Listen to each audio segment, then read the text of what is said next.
ബഹുമാനപ്പെട്ട പ്രതിപക്ഷ നേതാവ് ശ്രീ വി ഡി സതീശൻ മൈഫിൻ ടിവിയോടൊപ്പം ചേരുന്നു. സർ, ഇപ്പോൾ വരാനിരിക്കുന്ന ബജറ്റ്, സംസ്ഥാന ബജറ്റ് വരാനിരിക്കുകയാണ്. അപ്പോൾ വ്യവസായ കാർഷിക മേഖലയ്ക്ക് ഏത് തരത്തിലുള്ള ഒരു ഊന്നൽ പരിഗണന നൽകണമെന്നാണ് താങ്കളുടെ ഒരു അഭിപ്രായം? ഈ ബജറ്റിൽ കാര്യമില്ല. കാരണം ഈ ബജറ്റ് നടപ്പാക്കാൻ വേറെ ഗവൺമെൻറ്റാണ് പോകുന്നത്. പുതിയ ഗവൺമെൻറ് വരുമ്പോൾ പുതിയ ബജറ്റ് വരും. ഈ ബജറ്റ് ഒരു താൽക്കാലികമായിട്ടുള്ളൊരു കോൺസ്റ്റിറ്റ്യൂഷണൽ ഒബ്ലിഗേഷൻ നടത്താനുള്ള ബഡ്ജറ്റാണ്. പിന്നെ ഒരു ബഡ്ജറ്റ് വരും 2026 ഇലക്ഷൻ കഴിയുമ്പോൾ ഒരു വലിയ ബജറ്റ് വരും.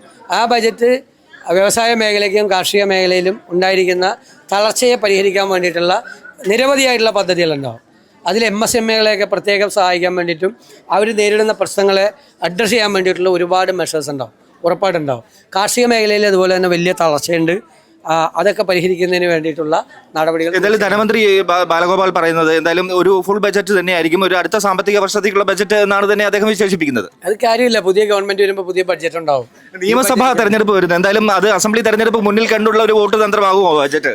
അല്ല, ഈ ബജറ്റിന് ഒരു റെലവൻസ് ഇല്ല. കാരണം ഇലക്ഷൻ ഡിക്ലെയർ ചെയ്യുമ്പോൾ അതിന് തൊട്ട് മുമ്പായിട്ടുള്ള ബജറ്റ് സാധാരണ അതൊരു ഓൺ അക്കൗണ്ട് മാത്രമാണ്.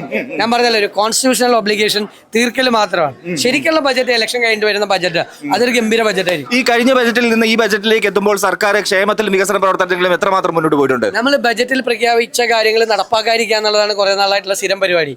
ബജറ്റിൽ പ്രഖ്യാപിക്കുക, ഉദാഹരണമായിട്ട് ഇപ്പൊ കോസ്റ്റൽ ഏരിയയിൽ 12,000 കോടി രൂപയുടെ പരിപാടി പ്രഖ്യാപിച്ചു കോസ്റ്റൽ ഏരിയയിൽ. അപ്പൊ ഞാൻ ചോദ്യം ചോദിച്ചു അസംബ്ലിയിൽ, എത്ര രൂപ ചെലവാക്കി? ഒറ്റ പൈസ ചെലവാക്കിയിട്ടില്ല. ഇപ്പൊ കാർഷിക മേഖലയിൽ ഇടുക്കി പാക്കേജ് 5,000 കോടി ചെലവാക്കി, 5,000 കോടി പ്രഖ്യാപിച്ചു.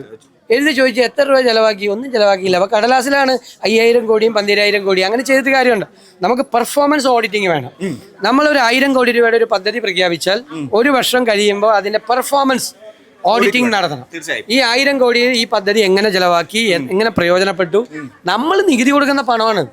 അതിന് ആ പണം എങ്ങനെ ചെലവഴിച്ചു എന്ന് ജനങ്ങൾ അറിയാനുള്ള ഒരു സിസ്റ്റം വേണം. ഇപ്പൊ കേരളത്തിൽ എന്താണ്, 50 കോടി രൂപയുടെ ഒരു പദ്ധതി സർക്കാർ പ്രഖ്യാപിച്ചു. 3 കൊല്ലം കൊണ്ട് തീർക്കണം. 10 കൊല്ലം കൊണ്ട് തീരൂല. 10 കൊല്ലം കഴിയുമ്പോൾ 50 കോടി രൂപയുടെ പരിപാടി 500 കോടിയാവും. സർക്കാർ നാട്ടുകാർ കൊടുക്കുന്ന ടാക്സ് പോവും. അക്കൗണ്ടബിലിറ്റി ഇല്ല. ഇപ്പൊ ഇവരൊക്കെ പ്രൈവറ്റ് ആളുകളാണ്. ഇവരുടെ സ്ഥാപനത്തിൽ ഇവരൊരു താഴെയുള്ള മാനേജറോട് പറയാണ് 3 മാസത്തിനകം ഈ പരിപാടി പൂർത്തിയാക്കണം. പുതിയ ഒരു സ്റ്റോളോ എന്തെങ്കിലും ഒരു പുതിയ സംവിധാനം ചെയ്യണം, അല്ലെങ്കിൽ ഒരു മെഷീൻ കൊണ്ടുവന്ന് ഇൻസ്റ്റാൾ ചെയ്യണം എന്ന് പറയാണ്.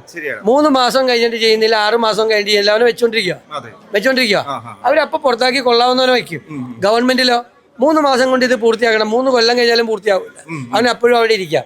അപ്പൊ ഞങ്ങൾ വരുമ്പോൾ അക്കൗണ്ടബിലിറ്റി ലീഗലൈസ് ചെയ്യും. ഓക്കെ, ഒറ്റ ചോദ്യം കൂടി ലാസ്റ്റ്. ഇപ്പോൾ കേന്ദ്ര ബജറ്റ് ഫെബ്രുവരി 1 വരുന്നു. നമുക്കറിയാം സംസ്ഥാനത്തെ എല്ലാ സംസ്ഥാനങ്ങൾക്ക് കൊടുക്കുന്ന കൂട്ടത്തിൽ എന്തെങ്കിലും കിട്ടിയാലായി എന്നുള്ളതാണോ? കേരളത്തിന് പ്രത്യേകമായി എയിംസ് പോലെയുള്ള ആവശ്യങ്ങളുണ്ട്. എന്തെങ്കിലും കേരളം പ്രതീക്ഷിക്കേണ്ടതുണ്ടോ? എയിംസ് മാത്രമല്ല, നമ്മൾ കൊടുക്കുന്ന നികുതി പണത്തിന്റെ ഷെയർ നമുക്ക് വേണം.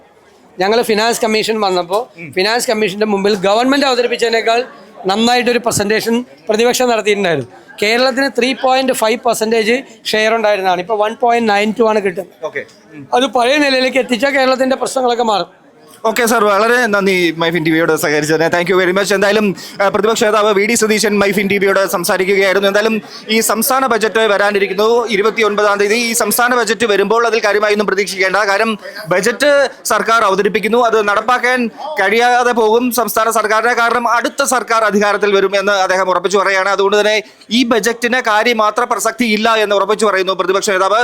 പിന്നെ കേന്ദ്ര സർക്കാരിന്റെ ബജറ്റിനെ കുറിച്ച് പറയുമ്പോൾ കേരളത്തിനുമായി പ്രത്യേകമായി പല കാര്യങ്ങളും നമ്മൾ മുന്നോട്ട് വയ്ക്കുന്നു. പക്ഷേ ഇതൊന്നും വേണ്ട വിധം കേരളത്തിന് ലഭിക്കുന്ന ഒരു സാഹചര്യം ഇതുവരെ ഉണ്ടായിട്ടില്ല. ഇത്തവണയും അതിൽ നിന്ന് കാര്യമായ മാറ്റം ഉണ്ടാകില്ല എന്ന് തന്നെയാണ് പ്രതിപക്ഷ നേതാവ് വി ഡി സതീശൻ മൈഫിൻ ടിവിയോട് പറഞ്ഞത്. Fiji Thomas, MyFin TV, Kochi.